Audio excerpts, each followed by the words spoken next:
Q and Review, celebrating 40 years of audio production, welcomes you to this week's edition of the Glasgow Times Sports podcast, recorded from our studio in the Bishopbriggs Media Centre and by our volunteers working from home. Keep up to date with Q and Review news via our Facebook, X, formerly known as Twitter, or Instagram at Q and Review. That's @CUEANDREW,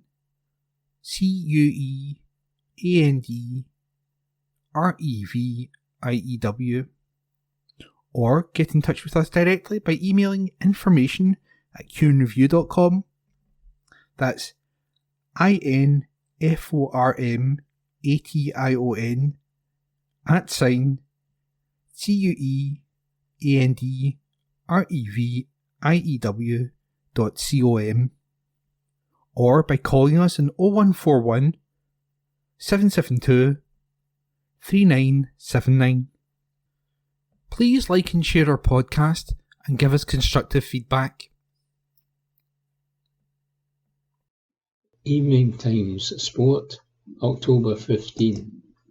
Airdrie ban fan after racist abuse. Report by Ewan Payton.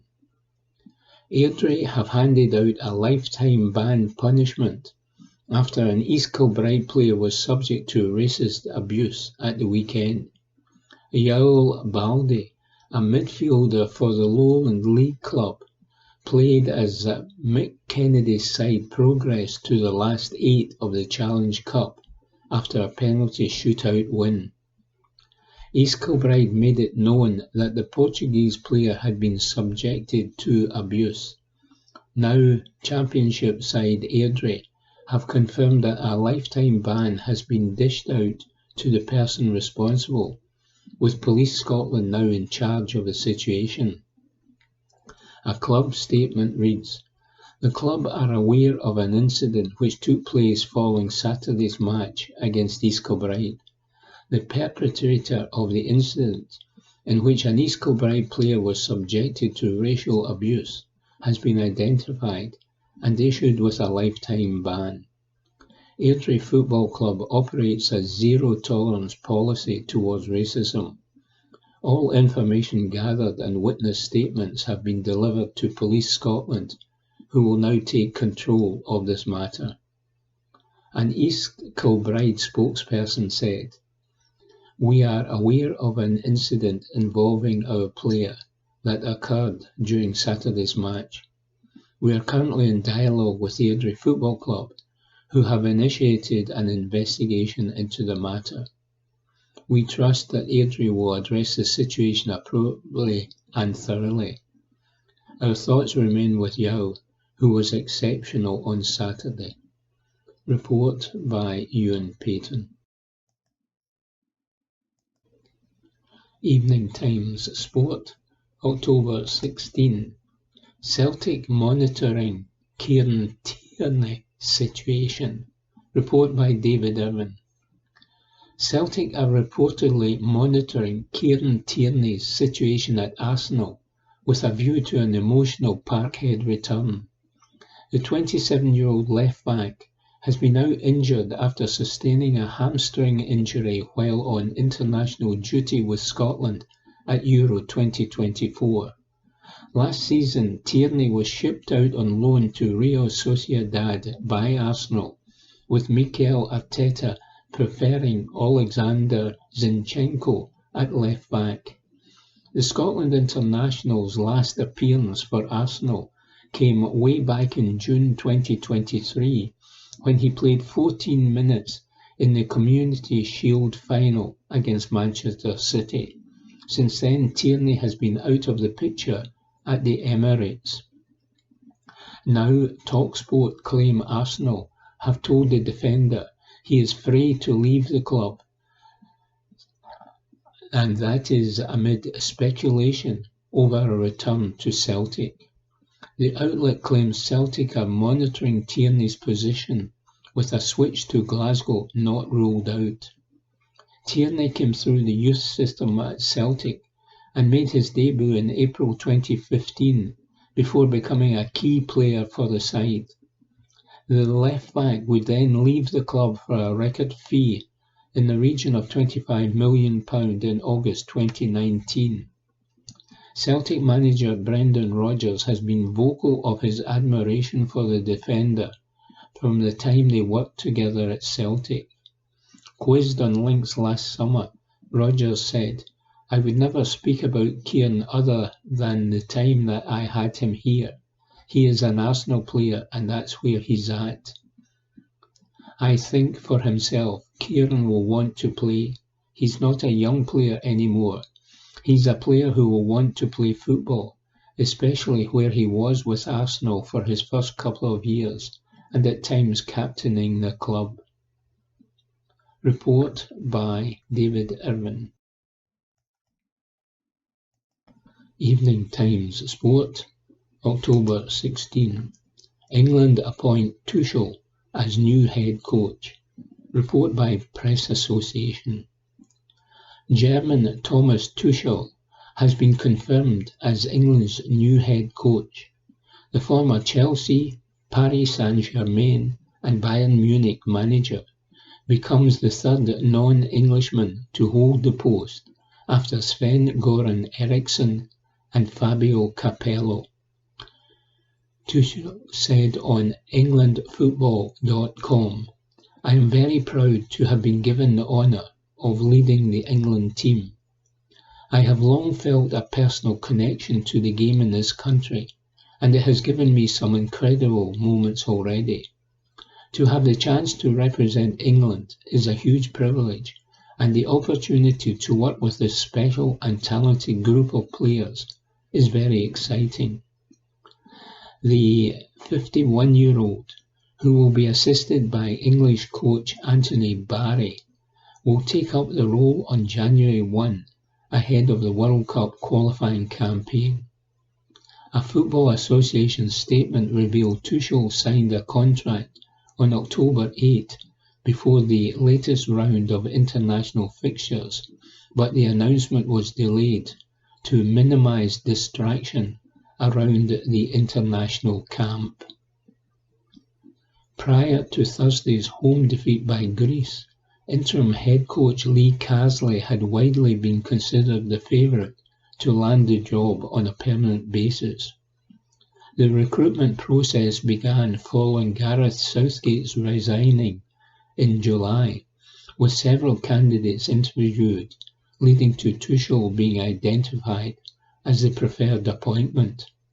Casley will remain in charge for the final round of Nations League matches next month against Greece and the Republic of Ireland, before returning to his role as under-21 boss. Former midfielder Barry, who spent his playing career in the lower leagues, has previously worked with Tuchel at Chelsea and Bayern Munich, and is currently assistant to Portugal boss Roberto Martinez. Report by Press Association. Evening Times Sport, October 16. Reason Rangers pull plug on Jose Cordoba transfer. Report by David Irvin. Rangers pulled the plug on a transfer deal to sign Jose Cordoba after noticing a lack of passion from the centre-back. The 23-year-old from Panama had agreed terms with Rangers and even attended a match at Ibrox ahead of a proposed move to Glasgow. But Ibrox chiefs abandoned the deal over doubts spotted in Cordoba. Director of Football Recruitment Nils Koppen has revealed that Rangers did have an agreement with the player after transfer links throughout the summer. However, the transfer guru explained that Cordoba's move was dropped when it became clear that the player had some doubts over whether his future lay at Rangers. Branding the situation unfortunate, Koppen stated a deal could not be completed by Rangers chiefs in good faith if the player was having any questions over the switch. Koppen told the Rangers Review, "A lot of work had been done. and we got to a point where everything was agreed. The player was here in Glasgow and attended a game, but we didn't really feel that passion to come and play for Rangers. While there was an agreement in place, we decided that we cannot have a player at Rangers who has already started to doubt if this is the best place for him before he's even played a minute of football. It is unfortunate because of how much work goes into the process, but at the end of the day, you need to ask, are we comfortable with the situation? Cordoba would then go on to sign for Championship club Norwich City on a 4-year deal. The Panama defender has played 8 times for the English club so far this season. He has been capped 19 times for his country. Meanwhile, Rangers' permanent transfer offer for Sima has been revealed.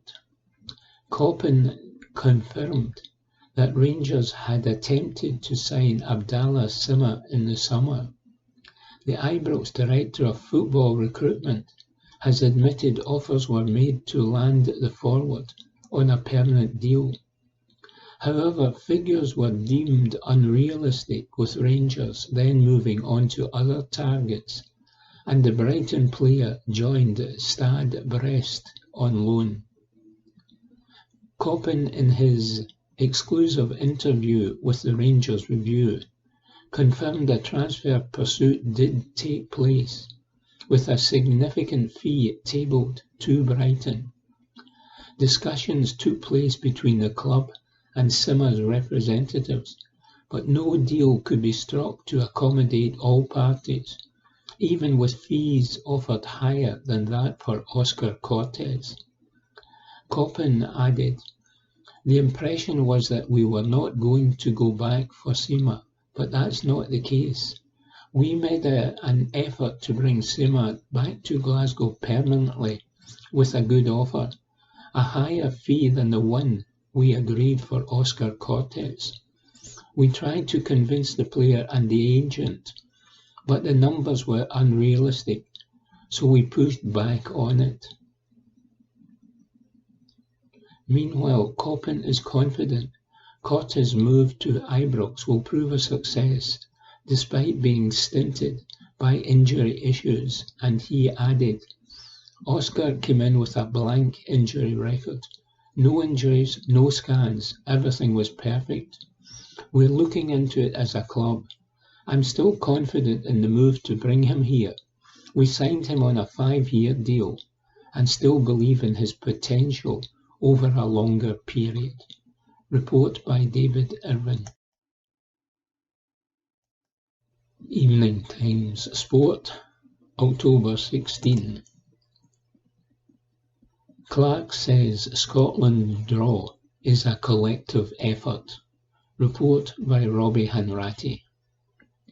Steve Clark was delighted that every single Scotland player contributed to a well-earned point against Portugal last night. The national team endured intense pressure throughout the 90 minutes, yet they still looked a threat on the counter-attack, with only the killer instinct letting them down. Substitute Rafael Leão had the opportunity to win the match for Portugal in added time, but a brave block from Scotland debutant Nicky Devlin helped register a credible draw, the first in Group A1, against strong opposition. Scotland head coach Clark praised the work rate of his men, who had to dig deep to keep out Cristiano Ronaldo and company. And he said, "The point was important for us after the work we've got into the group. To get off the mark in the Nations League is nice. I'm pleased we were defensively sound. The shape of the team was good. We denied a lot of space in behind, since Portugal played a lot in front of us. I thought we showed good concentration in the box, determined defending at times. We put in some really good blocks, which you have to do against a team like Portugal. And when you needed a couple of big saves, your goalkeeper is there as well. So everybody contributed to what is a well-earned point. A lot has been said about Scotland's confidence taking a hit, with this result making the statistics read 1 win in 16 for Clark's side. Form like that would see most bosses sacked in domestic football. However, Clark insists the belief is there with Scotland keeping a clean sheet this time around, and only losing the previous 3 matches at this level by a single goal margin. And he continued, their confidence has been fine because they know that they can play well. Maybe with the ball tonight, we didn't play quite as well as we normally do. I think a lot of the missed passes were probably down to fatigue, because I asked a lot of the same boys to do a double header in the games. I don't think they lack confidence. Obviously, tonight's point against one of the top European sides is going to give them more confidence, or even more confidence going into the November games, and we go into these games determined to get more points on board. On Devlin's last-ditch block late in the game, Clark admitted the Aberdeen right-back's vital touch arguably helped Scotland get over the line. Fantastic, he described the incident. First cap for Nicky, a moment to remember. He got us a point with that block. I had no doubt putting Nicky into the game. He's trained well and fitted right into the group. I knew when Tony Ralston was ready to come off that Nicky would be fine, and he was. Portugal manager Roberto Martinez was full of praise for the hosts and added, Steve Clark is building a national team that looks like a club, and that's a big compliment. Everybody works for each other. They know the structure. They're brave when they have to be. They've got quick attacks. Full credit to Steve Clark and the technical staff. They are doing a great job. The ex-Everton and Wigan Athletic gaffer went on to credit Scotland goalkeeper Craig Gordon for denying his star-studded squad an elusive winner, as he took pride in Portugal's current unbeaten run, and he said, their goalkeeper was incredible. We couldn't get a goal, but the performance was positive. Not many teams go undefeated. My responsibility is to look at new concepts. Results are a consequence of performances, and tonight we deserve to win. The danger in this is to think you're in control and then suffer on the counter-attack. We kept a clean sheet, we were in control, but we lacked the final pass and the magic inside the area. Report by Robbie Hanratty. Evening Times Sport, October 16. Alex Salmond remembered by Scottish football fans. Report by Robbie Hanratty.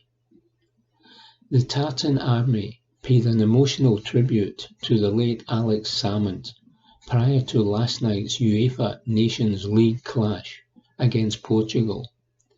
Salmond, who is best known from his time as leader of the Scottish National Party and who pioneered the Yes campaign throughout the 2014 independence referendum, passed away on Saturday after falling ill while attending an international conference in North Macedonia. The 69-year-old was a passionate supporter of the Scotland national team and regularly went along to follow his country, both home and away. The former First Minister earned a well-received minute's applause from Scotland and Portugal ahead of the kick-off time at Hampden Park for the first match since his sudden death. Scotland were looking to make amends after winning just one of their past 15 matches as the inquest continues following their summer European Championship exit. Evening Times Sport, October 17. Celtic fans accused of smoking weed at European tie. Report by Mark Walker. Celtic fans have been hit with a bizarre new complaint just a day after being hammered by UEFA. Their supporters have been accused of smoking weed in the stands by the 20 Enschede women's team captain. The Parkhead side were this week fined £16,500 for the lighting of fireworks during the recent Champions League defeat away to Borussia Dortmund, and they were hit with a 2-year suspended sentence for selling away tickets if there is another incident. Their women's team started their own Champions League campaign against Dutch side 20 Enschede at Hamilton Accies New Douglas Park earlier this month. And although the Dutch players later praised the atmosphere after an attendance of 2,784 in their 2-0 win, the club's captain Danique van Ginkel pinpointed an unusual observation. She said, "I have never experienced an atmosphere like that. There was so much cheering, but there was a downside. The fans were smoking weed. Everyone could smell it. You don't normally smell that on the pitch, but we could still play football with it. The headache wasn't too bad." The complaint is not believed to have been mentioned in the match delegates' report on the game. Report by Mark Walker. Evening Times Sport, October 17. Celtic respond to suspended Champions League away ticket ban. Report by Ewan Payton. Celtic have issued a strong response following a UEFA disciplinary charge handed out to the club yesterday.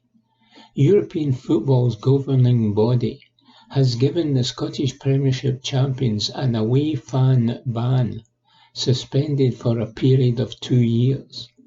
It follows the fireworks display set off by a section of their supporters who made the trip to Germany to watch Borussia Dortmund hammer the hoops in the Champions League. An immediate €20,000 fine will also have to be paid to UEFA.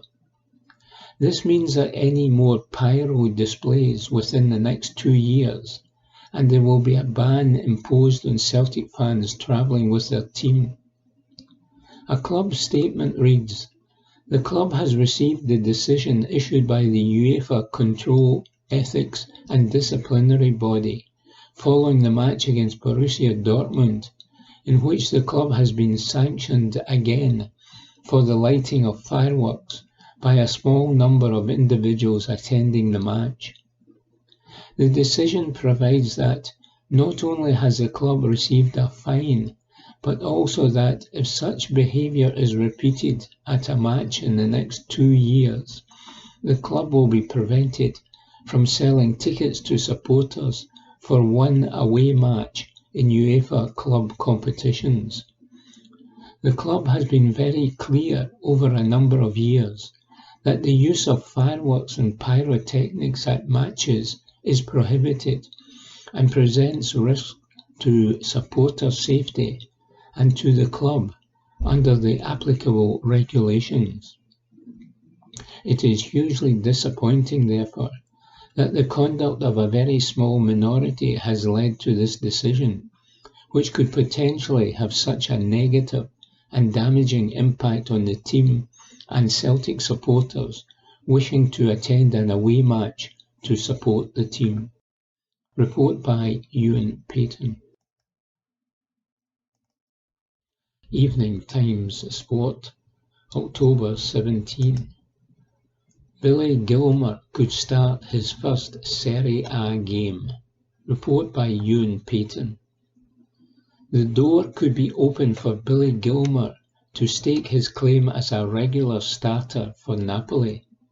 The midfielder showed his class as he strolled about the middle of the park, mixing it with some of the best in the world, as Scotland secured a goalless draw with Portugal on Tuesday evening.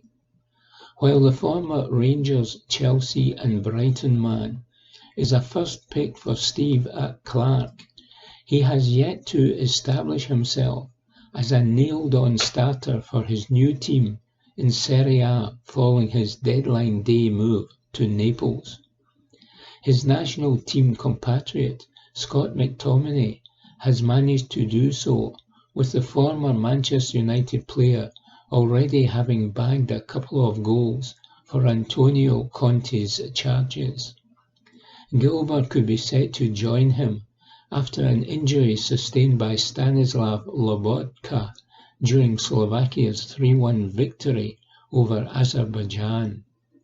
The Slovakian suffered a suspected thigh problem, and while the Napoli medical team wait to learn the extent of the injury, he is unlikely to be involved in Sunday's match against Empoli. So this could pave the way for Gilmour to be given the nod for his first start in Serie A. The 23-year-old got 90 minutes in the 5-0 hammering of Palermo in the Coppa Italia last month, but he has only managed short cameo appearances in domestic action. Since losing 3-0 to Hellas Verona in the opening weekend of the season, Napoli have hit back to lead the way in Italy's top flight by 2 points. After winning the Scudetto 2 years ago, they finished a measly 10th last term, meaning they have no European football this season. And that absence could work in their favour for a title tilt this season, especially under Conte, who won 3 Serie A titles on the trot between 2011 and 2013 for Juventus. Report by Ewan Payton. Evening Times Sport, October 17. Ange Postecoglou bristles at EPL pretentiousness. Report by Ewan Payton. Ange Postecoglou has hit out at the pretentiousness of the English Premier League. The Tottenham Hotspur boss insists that there is an arrogance about the top flight south of the border, as he pointed out the one-game pressure he faced constantly while at Celtic. The Australian is into his second season at Tottenham. There are some weighty expectations on his shoulders from fans this season, as he has consistently told them he always wins something during his second season at clubs. It comes after the North London club finished 5th last term and without a trophy. Postecoglou's last trophy came with the 2023 Scottish Cup as Celtic defeated troubled Inverness Caledonian Thistle. Speaking to Optus Sport, Postecoglou was asked if this is the toughest period of his management career, given the constant scrutiny to perform in the Premier League. And he responded, "There's a little bit of pretentiousness and arrogance about people in the Premier League thinking they are in a special place. But it's still football. The scrutiny is not a challenge for me. This club, Tottenham, has its own unique challenges for sure. Are they more difficult than others? I don't know. When I was at Celtic, people said, well, yes, but Celtic are expected to win. I went, yes, that's right, you're expected to win. You lose one game and it's a big problem for you. Not many can cope with that. So it's just a different challenge at Spurs, for sure. But I get why people would say, well, no, it's because of the level you're at now and the scrutiny that you're not having success. I don't believe that. I still believe we are going to have success. But there's nothing that I'm facing here that I think is insurmountable. Report by Ewan Payton. Evening Times Sport, October 17. Rangers warns pyro displays must stop. Report by Ewan Payton. Rangers fans must stop using pyrotechnics now at all matches, and that's the stern warning from interim chairman John Gilligan. The Ibrox chief has issued an open letter to supporters to update them on numerous off-field matters surrounding the club, and the union bears display of fireworks and flares during the start of the Scottish Premiership side's Europa League tie against Lyon is one of the main takeaways. The incident saw UEFA fine Rangers €13,750 for the matter, in addition to a further €19,000 for a situation in Malmo a week earlier. Gilligan acknowledges that the behaviour from the fan group must stop, as he issued an update. Having been in the role of interim chairman for around a month now, I wanted to give supporters an update on matters across the club.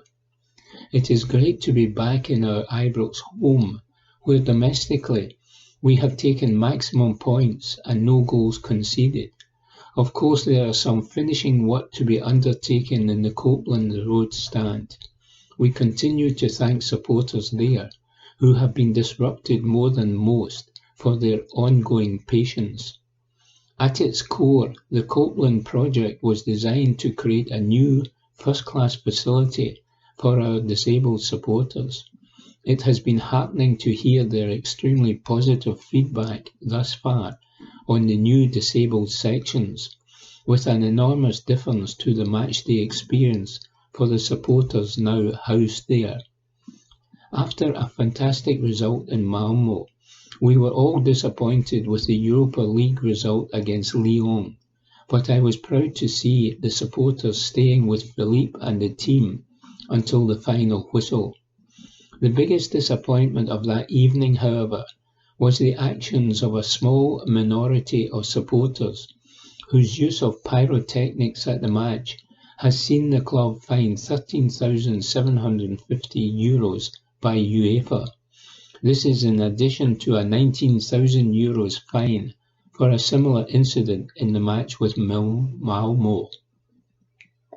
My message is the use of pyrotechnics must stop, and stop now, at all of our matches, home and away. Not only could the repercussions become ever larger for the club, many supporters have difficulty coping with the effects of pyrotechnics, whether that be the smoke or loud bangs they produce. It is desperately unfair for any Rangers supporter to come to a match and be affected in such a manner. Away from matches, and I can confirm Director of Football Operations Craig Robertson will leave in the coming weeks to pursue new opportunities. We must thank Craig for his contribution in several roles since he joined the club in 2016, and we wish him well in his future endeavours. With Craig moving on, I have seen some reports of the club being without leadership. I can assure you that is not the case with George Letham and myself, who have deep knowledge of business and our great club, working tirelessly alongside our executive management team to continue to drive the club forward. Nils Koppen, our Director of Football Recruitment, highlighted in an interview last week that planning for the January transfer window is well underway. On the commercial front, Karim Varane and his team have delivered an outstanding new front-of-shirt sponsorship deal with the Kindred Group, while we have been really pleased with the work done in such a short space of time by Elior on the catering front. The financial uplift in both deals, together with the strong financial oversight and controls actioned by CFO James Taylor, will positively benefit the club going forward. Of course, we are determined to fill the chairman and CEO roles as quickly as possible, and our recruitment consultants have already produced short lists of very strong and experienced candidates for both roles. While that is ongoing, our absolute priority is to support Philippe in any way we can to ensure the men's first team can continue to build upon the progress we have seen from them in recent weeks. We must thank Philippe for standing tall during these difficult months and for dealing with non-football matters on the club's behalf. Finally, my thanks to you all, our fantastic supporters. You are truly the most loyal support in world football. You deserve the best, and we will do everything in our power to help deliver success in the months and years ahead. Report by Ewan Payton. Evening Times Sport, October 17. Scotland could clinch World Cup spot. Report by Matthew Lindsay. The very public hissy fit which Portugal captain Cristiano Ronaldo threw on the hallowed Hampden turf after Belgian referee Laurens Visser had blown the full-time whistle on Tuesday night to give Scotland fans further reason to cheer. The Tartan Army were already in good spirits, having seen the national team grind out a richly deserved goalless draw in the Nations League encounter with the 8th place side in the FIFA World Rankings. But seeing CR7 storm off the pitch and up the tunnel without going over to applaud the travelling supporters just made the result all the sweeter. Watching the GOAT mouthing off about the visitors not being allowed to take an injury time corner and flailing his arms wildly in disgust was comedy gold. Ye raging Ron. Videos of the monumental meltdown were taken from every conceivable angle by spectators in the stands and have since gone viral on social media websites.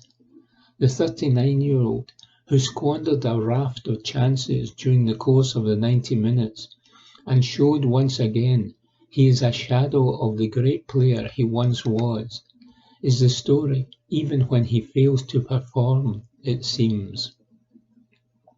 It is a shame his histrionics, as entertaining as they were, have overshadowed what was a highly impressive and hugely encouraging Scotland display to an extent. Steve Clarke was missing an entire team of players.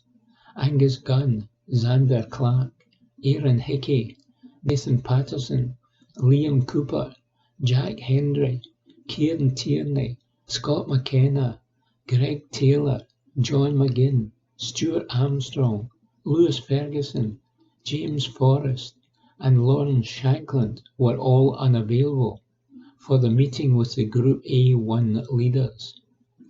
Few fans held out much hope of the hosts avoiding their 5th consecutive defeat and the worst losing run in their entire history as they made their way to Mount Florida before the kick-off. Yet Andy Robertson and his teammates were immense, just immense, in defence against opponents who started with Francisco Conceição, Diogo Jota, and Ronaldo in attack, and brought on João Felix, Rafael Leão, and Bernardo Silva during the second half. Yes, they lived dangerously at times.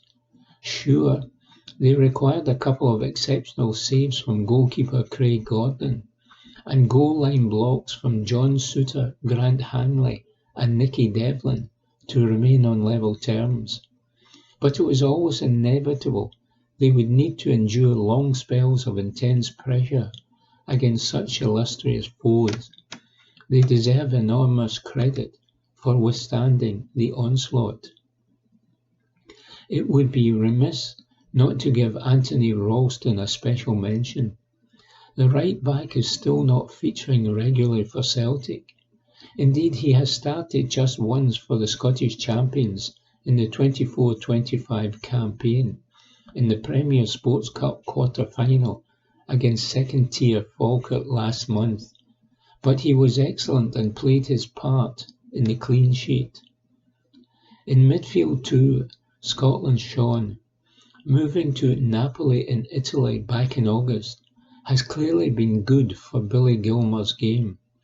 He threw himself into every 50-50 challenge in the middle of the park with scant regard for his own well-being, and used the ball intelligently when he received it. He was more than a match for first João Palhinha and then Ruben Neves. When Celtic captain Callum McGregor retired from international football back in August, it left a huge void in the Scotland side to be filled. But Kenny McLean of Norwich City has more than done so. The former St Mirren Aberdeen man has grown into the role in the last two double-headers. In tandem with Gilmour, he protected centre-backs John Souttar and Grant Hanley.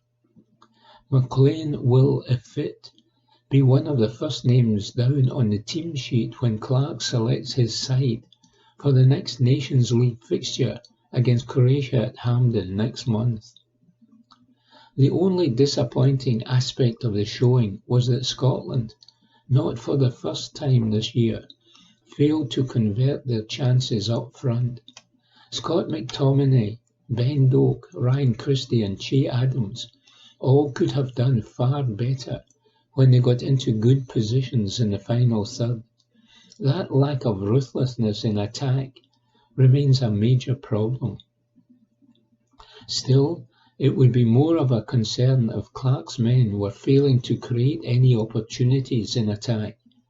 Christie, McTominay, Adams, Lyndon Dykes, McGinn and Shankland have all shown they can net at international level in the past, and they will do so again if they continue to receive such plentiful ammunition.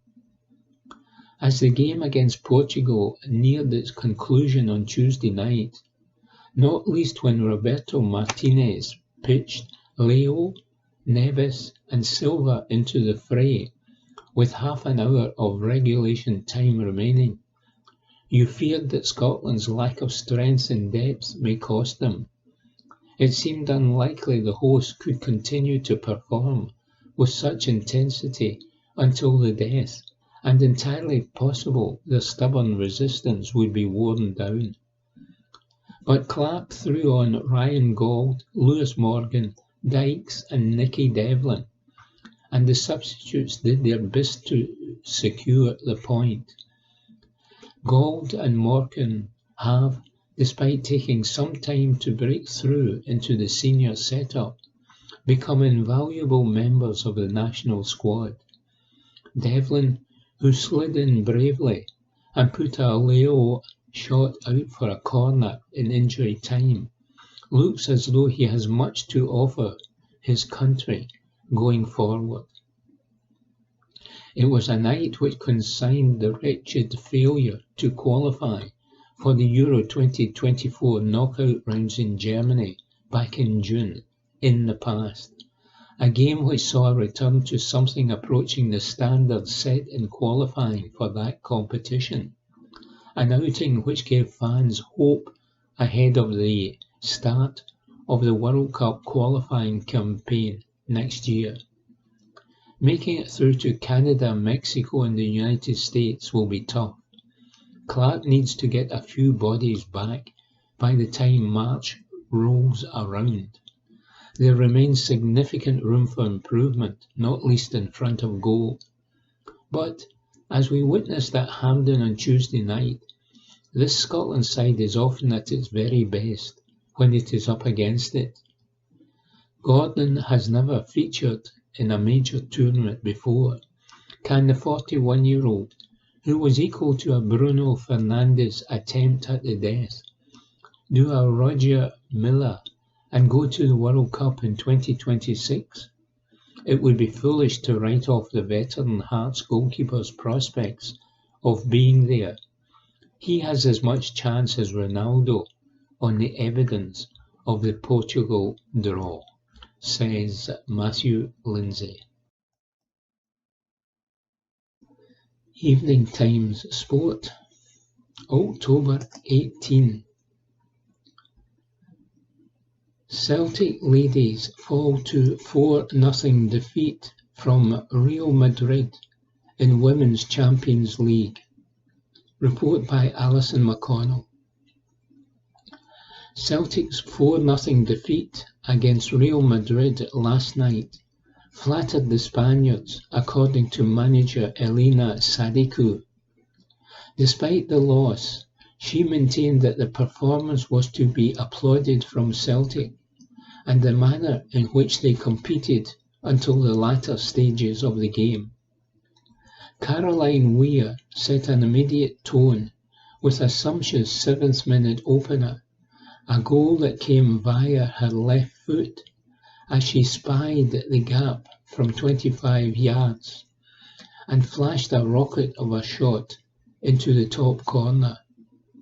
Norwegian striker Sinje Braun doubled Madrid's lead deep into the second period before Caroline Mola added a third. Linda Caicedo netted the fourth from the spot. It means Celtic have lost their opening 2 games in the group, while they have also lost their last 3 successive games and have not won in their last 4.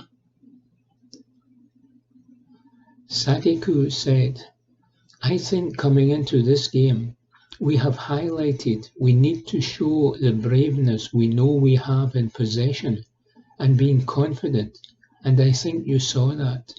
I was proud of how we defended in the first half. We frustrated them. We created chances second half, and they could have changed the game. We need to execute them. How we attacked and how calm we were. That shows what I want from this team. No one thought we would be here. It should not have been 4-0. 2-0 would be more acceptable. The third goal is a mistake, and we can fix that. The fourth goal is an easy penalty. That doesn't happen in Scotland. I am proud. We kept going, and until the 70th minute we competed with Real Madrid. Madrid had started on the front foot, with Celtic penned back as their hosts came at them in wave after wave of attack. When Weir offered a reminder of just what Scotland have missed after her recuperation from an ACL, there was always a sense that it could be a long night for Celtic. For all that Madrid's superiority showed, Celtic were architects of their own downfall at times. One passing out move from the back almost resulted in a second, with Kelly Clark having to intervene to concede a corner. Amy Gallagher deflected an effort off her own post as the opening period drew to a close. On the rare occasions when Celtic did manage to get themselves up the pitch, they struggled to make any kind of impact. Emma Lawton found herself in a decent position, but her pass was poor, with Madrid easily intervening. The former Partick Thistle winger almost atoned in the second period when she clipped the side netting, before then supplying Murphy Agnew a few minutes later. The American snatched at the chance and lifted her effort over the bar. Sadiku said, "We need to be better. We had 3 chances. It is something we need to work on and be better at. But the amount of games we are playing and quality we are facing, we can only learn from it. I feel very proud of the girls. They were confident, brave, and played football as I know they can. These are things that we can look at and we can learn from. But already I think you can see that we have learned from the 20 game."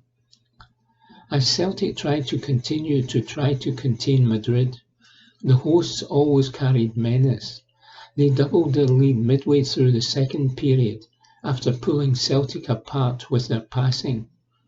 With the ball eventually ushered out to Eva Navarro on the right-hand side, she took her time before floating a perfect cross into the box for Norwegian striker Brun to head past Doherty.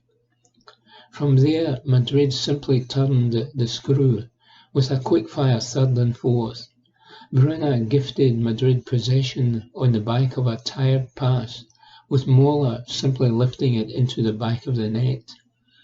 The fourth came via the spot, after Celtic substitute Shannon McGregor was judged to have fouled Caicedo, with the striker duly converting, despite Doherty almost getting a hand to the effort.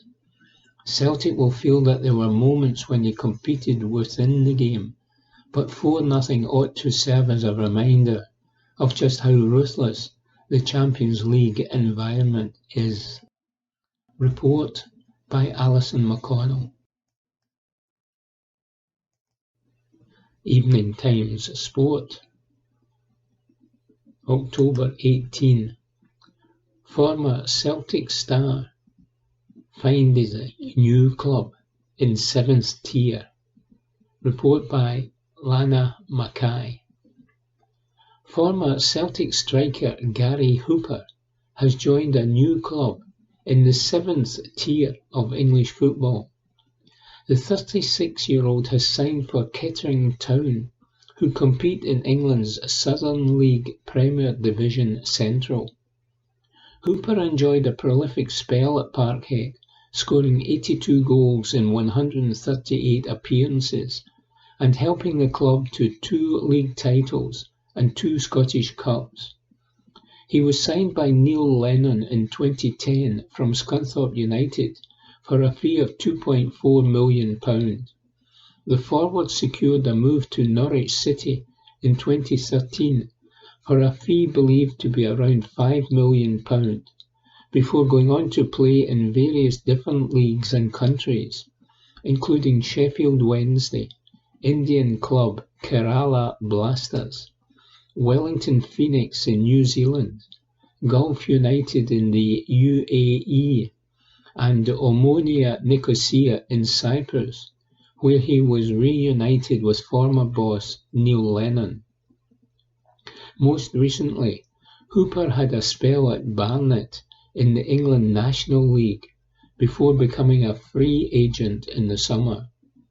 At Kettering Town, he will add to an experienced forward line, along with former Newcastle United striker Niall Ranger.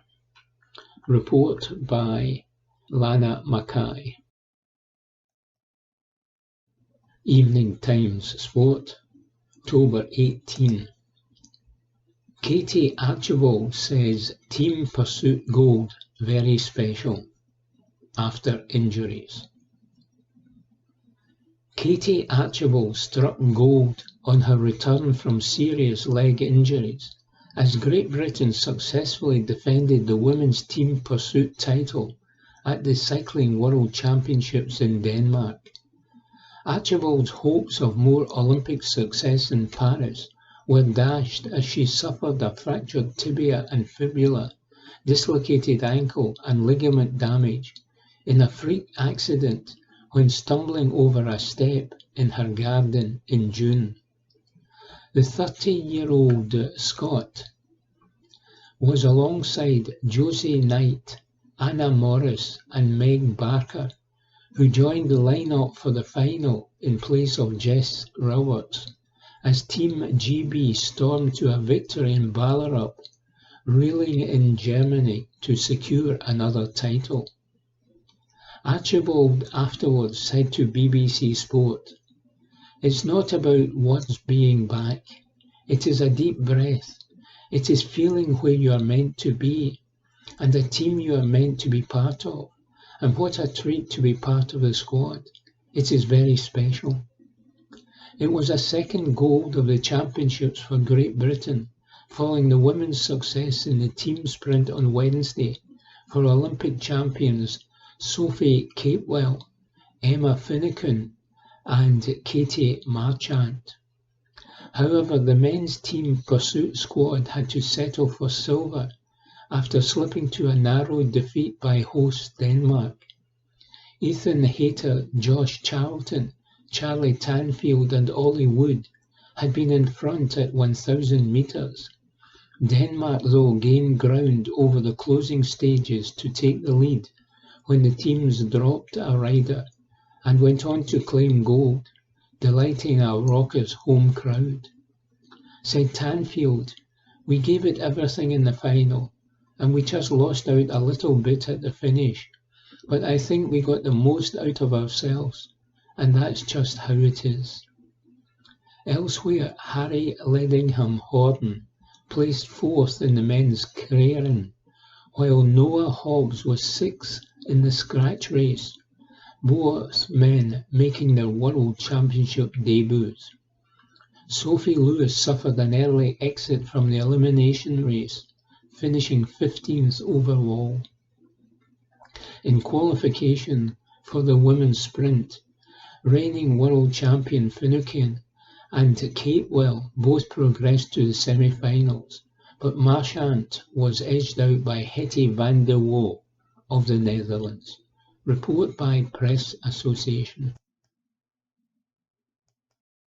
Evening Times Sport, October 18. Livingston issue warning to young fans. Report by Lana Mackay. Livingston have released a statement condemning a worrying increase in antisocial behaviour among young fans at the club's matches. David Martindale's side were relegated from the top tier of Scottish football last season and currently sit 3rd in the Championship. The West Lothian outfit have raised concerns over antisocial behaviour outside the ground after home games, warning that fans could face a ban if this continues. It reads, "Over recent weeks, we have seen a real increase in our younger support, both home and away, which has undoubtedly added to the atmosphere and positive noise generated in support of the team.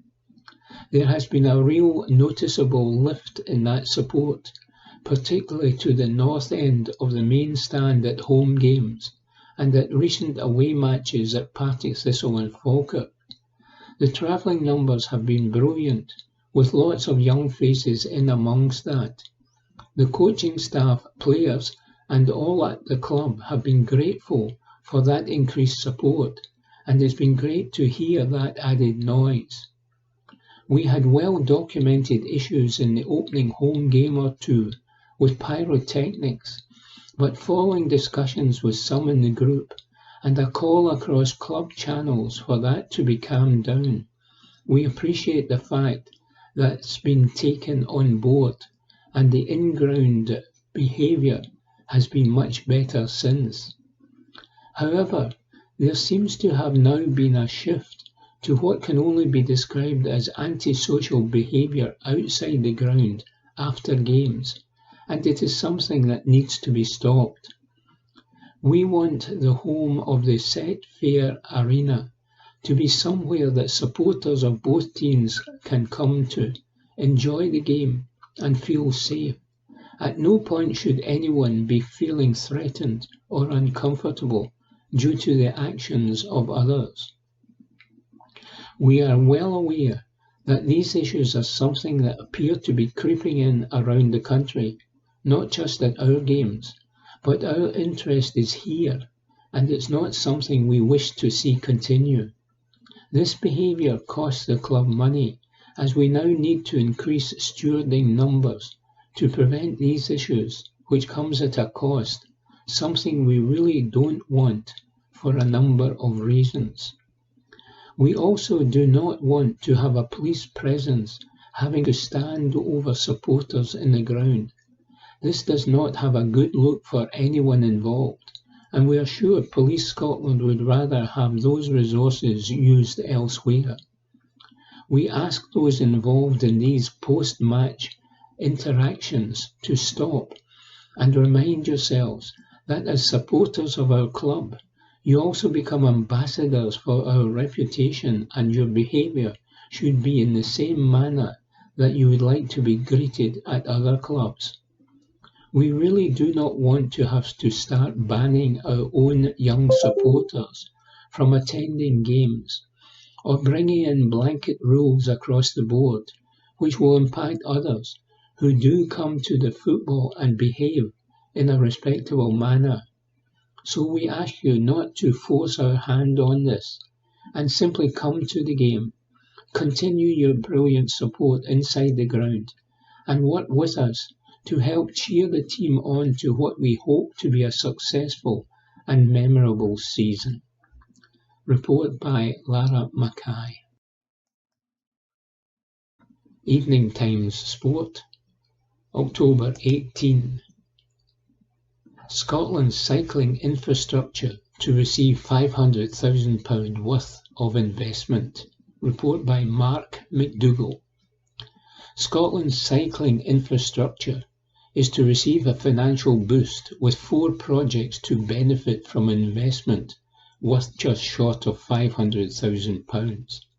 The investment comes from the Cycling Facilities Fund, CFF, and facilities in Dundee, Aberfoyle, Balloch Country Park and Cathkin Braes will benefit, with the hope being it will boost cycling participation and a boost to cycling clubs in 4 local authority areas. Dundee and Aberfoyle will both get a new pump track, while the latter will get a skills area redevelopment. A new mountain bike trail will go into Balloch Country Park, while there will be facility upgrades at Cathkin Braes Cycle Hub.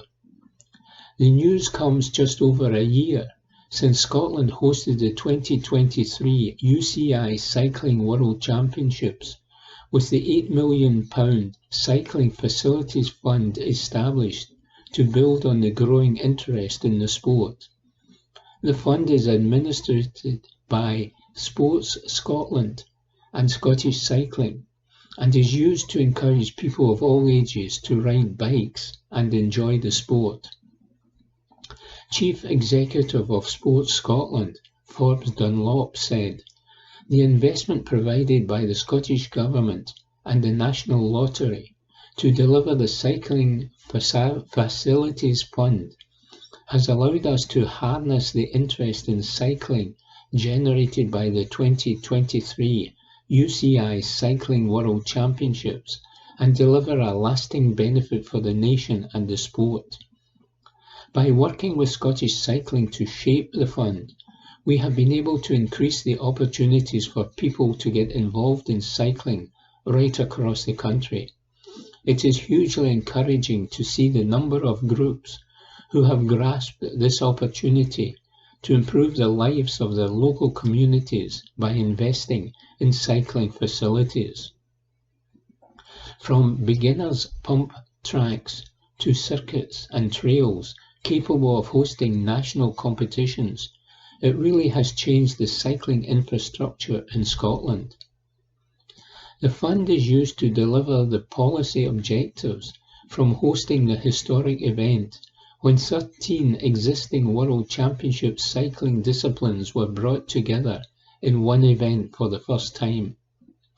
There has also been £4 million committed by the Scottish Government and the same from Sports Scotland through national lottery funds.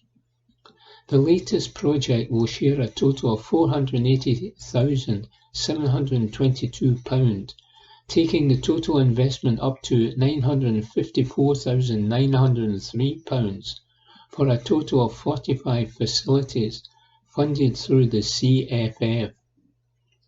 Sports Minister Marie Todd said, "1 year on from the 2023 UCI World Championships, communities across Scotland are continuing to benefit from the active legacy created by the Cycling Facilities Fund.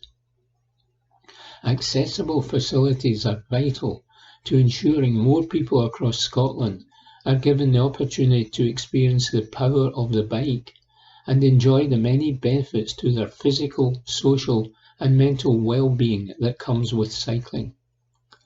The facility in Dundee will see £100,000 put towards a new pump track at the city's East End Community Campus, which is an area of high deprivation.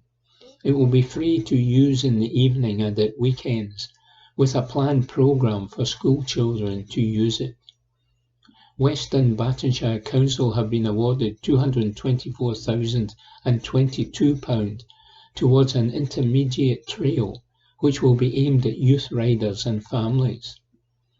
Scottish Cycling Chief Executive Nick Rennie added, "I am absolutely delighted to share the news that 4 more cycling communities will benefit from the Cycling Facilities Fund as we continue to feel the benefits of last summer's UCI Cycling World Championships." Safe, accessible, challenging facilities are essential if we are to get more people on bikes, enjoying our sport. So a big thank you to our funding partners who continue to help us develop a nation of cyclists. I also want to say a huge well done to all the people on the ground in Aberfoyle, Balloch, Dundee and Glasgow for helping bring these facilities to life. It would not happen without you. Report by Mark McDougall. Evening Times Sport, October 18. Rooney leaves St Mirren. Report by Ewan Payton. Sean Rooney has left St Mirren. The 28-year-old defender has departed the Paisley outfit by mutual consent, the club has confirmed this morning. A short club statement reads, St Mirren Football Club confirm that Sean Rooney has left the club by mutual consent. The club will make no further comment. The St Johnstone Double Cup winning hero of the 2021 season had been suspended by the club for the past 3 weeks on a precautionary basis. That followed Rooney being charged with assaulting a woman as well as a breach of the peace against a man in a Glasgow city centre takeaway last month. A Police Scotland statement about the matter reads, a 28-year-old man was arrested and charged in connection with an assault on an 18-year-old woman and a breach of the peace against an 18-year-old man in takeaway premises on Queen Street, Glasgow, in the early hours of Thursday, September 19. He was released on an undertaking to appear at Glasgow Sheriff Court at a later date.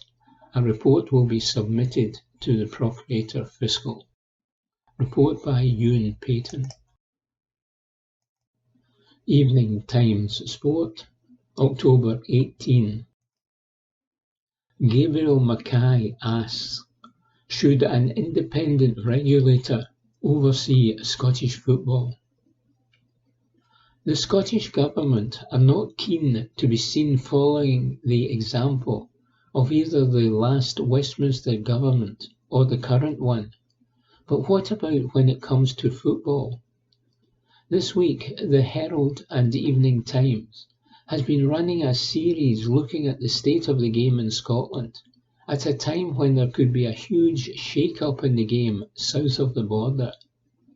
Initially introduced by the Conservative government, the Football Governance Bill was reintroduced by Labour after the election and would set up an independent regulator. The regulator would have the power to check clubs have enough money to operate sustainably and intervene if they do not, as well as assessing the suitability of club owners, even forcing them to give up their shares in extreme cases. The Scottish Government has established a round table to discuss similar accountability with real teeth, but it has been met with resistance. Speaking in front of Holyrood's Health, Social Care and Sport Committee, SFA Chief Executive Ian Maxwell insisted there was no need, pointing to the huge differences between the English and Scottish games, and declaring governing bodies are already robust in dealing with financial issues. A penny for the thoughts, then, of Inverness Caledonian Thistle fans. The Highland Club is teetering on the brink of administration, with a crowdfunder set up to try and raise enough money to stave off the receivers. Manager Duncan Ferguson is no longer taking a salary. Going further back, Dundee went into administration in 2003 after racking up massive debts, signing stars like Claudio Caniggia, Temuri Ketsbai and Fabrizio Ravanelli. Hearts were taken over by eccentric Russian-Lithuanian businessman Vladimir Romanov in 2005, but went into administration 8 years later when he ran out of money. Romanov was last seen living on a submarine in Siberia. Gretna were bankrolled by Brooks Millison to the tune of £8 million, which took them all the way to the top flight. His health deteriorated. The league was forced to pay wages to allow them to fulfil their fixtures, and the club went out of business in 2008. And of course, Craig White was able to buy a debt-laden Rangers for £1 from David Murray before leading the club into the financial abyss, forced to start again from the fourth tier. The SFA may argue it's learned the lessons, but the picture looks far from rosy, even outside of Inverness. Dundee United made a loss of close to £3 million in the last financial year, with debts of around £12 million. Most of that is owed to American owner Mark Ogren. But what happens if he decides he no longer wants to foot the bill? Neighbours Dundee, also American-owned, lost £2.9 million and would rely on their majority shareholder to cover any deficits. Hibs lost £3.9 million in their latest accounts and currently have 2 stateside investors. There is no suggestion any are in imminent financial danger, but should such community institutions really be dependent on the largesse of overseas businessmen, largesse which can be withdrawn at any moment? This is a rare case where Holyrood might actually want to follow Westminster's example, suggests Gabriel Mackay. Evening Times Sport, October 18. The Making of Lennon Miller. Report by Graham McGarry. David Clarkson has seen it all before, but that doesn't mean the emergence of a special talent at Motherwell does not excite him as much as it did the first time he witnessed it. In fact, in his current role as Academy Director at Fir Park, Motherwell, it actually stirs him more to see Lennon Miller's rise through the ranks to become a star of the first team than it did when his teammate and friend James McFadden rolled off that production line around the same time he did. For Clarkson, while McFadden and the likes of David Turnbull, another youth product who went on to earn the club a record transfer fee, were vastly different to Miller in terms of their style. In terms of the quality that the young midfielder possesses, he is right up there alongside them. So Clarkson is very much enjoying Miller's performances in claret and amber while he can, safe in the knowledge that when the day arrives, when he does move on to bigger things, the club will be suitably recompensed by banking potentially another record fee. And the key to it all coming together, as it has, he would love to be able to say it has been his own guidance, helping to steer Miller along his pathway from when he first clapped eyes on him in the Motherwell under-13s. But while Clarkson and the backroom staff can claim their share of the credit for his development, as current manager Stuart Kettlewell can for giving him the first team opportunity at such a young age, it is mostly down to the hard work and the humility of Miller himself. Said Clarkson, "It's great to have someone like Lennon associated with Motherwell Football Club. You get it every so often. Going back to McFadden when we were all coming through, that player who goes on and moves to England and gets caps for Scotland and all that. Lennon being where he is now, I do hope he does earn the club big money one day and gets that big move. It would be great for the club. For me, he has progressed really well. If he keeps doing that, who knows where he can end up. I think the important thing for him, and I think he knows this, is that he is not focused on that. He's at a club just now where he is playing, and he is just focused on doing what he's doing and making sure he's doing the best he can do here. Then, when that comes, what will come for him. He's been great. It's brilliant to have seen him progress so much. I'm getting a wee bit of joy out of it as well, away from the football side of things, seeing him as a 13-year-old, then progressing right through. Of course, it's great to see that. I'm sure he will continue to grow, and we will see where this pathway will take him. He's always been the player that's not worried about anything else going on about him, or who's interested or not interested. At a young age at the academy, clubs want to come to see you, and clubs are constantly chapping the door. He can see how things work.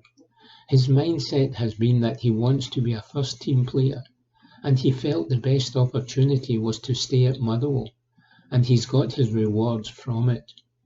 Who knows where that will take him? From his point of view, speaking to his parents as well, that's always been the focus.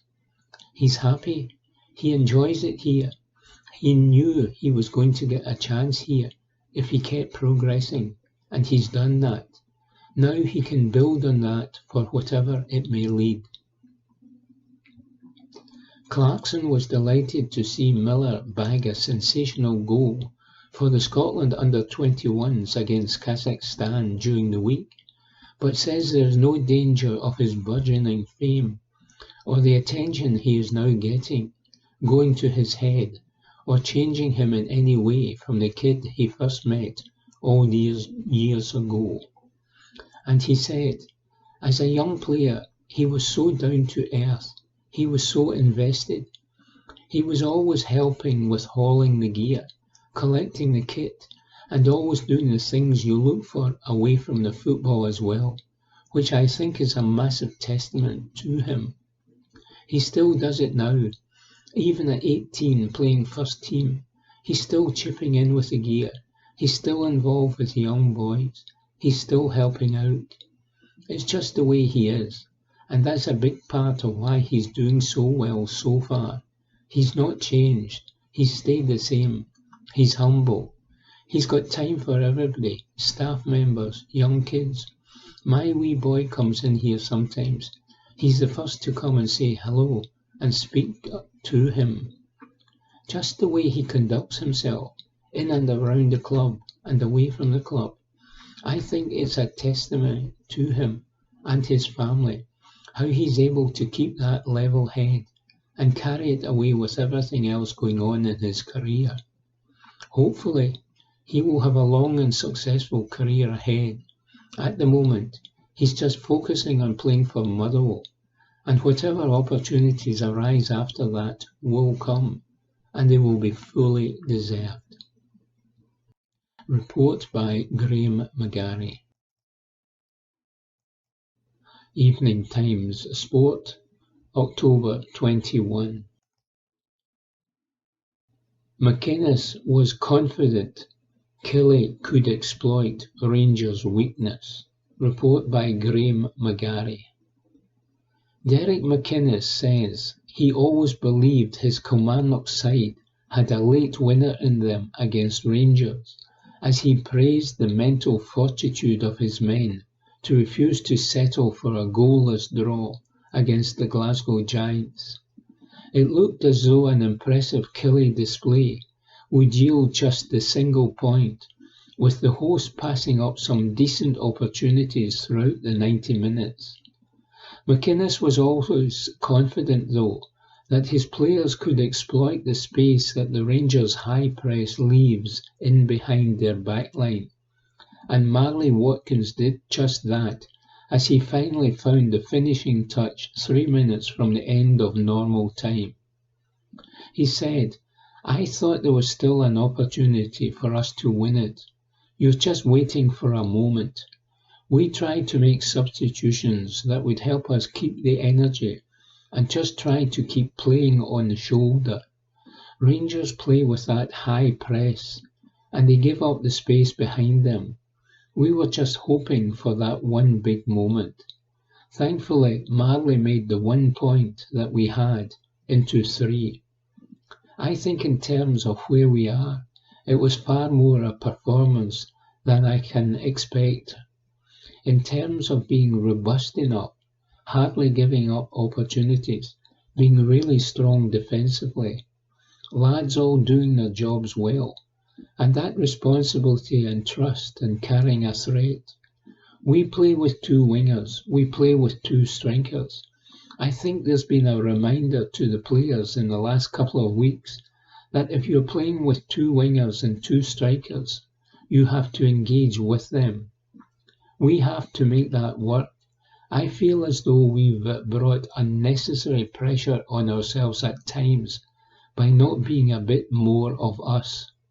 Today was exactly how I hoped the game would play out. Obviously, a late winner helps the matter because it gives Rangers fewer minutes to respond. There were no real scares. I felt quite comfortable throughout the game. I felt great once that winning goal was in. It's good to get all 3 points. After the dramatic late win at Dundee last time out, McInnes now feels his team are showing their true selves after a difficult start to the season where they balanced European and domestic commitments. And he continued, "We're well up and running. The players physically are in a good place. They managed to train a few days in the international break, but we could afford to give them a few days off. The fitness of the players is good. Competitively, we've got loads of games under our belt. The trade-off for that early in the season, domestically we were not quite at our best, unable to be at our best. I thought tactically we were good, but more important, when you play Rangers and the Celtics, when they come here, it's that mental part of it. I thought the mental strength of the team was good. They always felt there was something, a win there for us. Thankfully, we managed to see that through." Evening Times Sport, October 21. McCoist brands Rangers as hopeless. Report by Ewan Payton. Ali McCoist has branded Rangers hopeless as the club legend grows tired of the same old mistakes. McCoist appeared on TalkSport this morning as the subject of Kilmarnock's Scottish Premiership victory over the Ibrox side was raised. Marley Watkins scored with just a few minutes left on the clock as Rangers fell to 6 points behind both Celtic and Aberdeen in the title race. McCoist, who turned out for both Rangers and Kilmarnock during his playing days, insists it was a shocking goal to concede.